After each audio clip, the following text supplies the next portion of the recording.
السلام علیکم ورحمۃ اللہ وبرکاتہ۔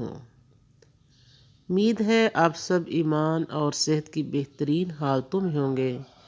اللہ تعالیٰ آپ کو ہمیشہ اچھے حالوں میں رکھے، آمین یا رب العالمین۔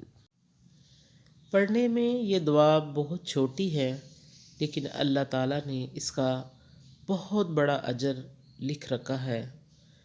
ابن ماجہ میں حضرت ابن عمر رضی اللہ تعالیٰ عنہ سے روایت ہے کہ رسول اللہ صلی اللہ علیہ وآلہ وسلم نے فرمایا، ایک شخص نے ایک مرتبہ کہا، یا ربی لک الحمد کما ینبغی لجلال وجہک وعظیم سلطانک۔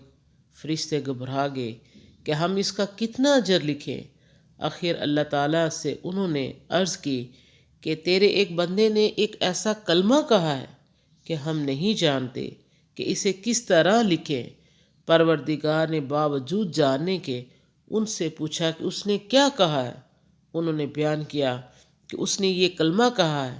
فرمایا، تم یوں ہی اسے لکھ لو، میں آپ اسے اپنی ملاقات کے وقت اس کا اجر دوں گا۔ سبحان اللہ۔ اللہ تعالیٰ ہمیں ایسے چھوٹے چھوٹے عمل کرنے کی توفیق عطا فرمائے جو نیکیوں میں پہاڑ ہے۔ تو یہ بہت چھوٹی سی دعا ہے، آپ اس کو یاد کر لیں، جب بھی دعا مانگیں اور تو یہ دعا ضرور پڑھا کریں۔ اللہ تعالیٰ ہمیں عمل کی توفیق عطا فرمائے۔ وآخر دعوانا ان الحمد للہ رب العالمین۔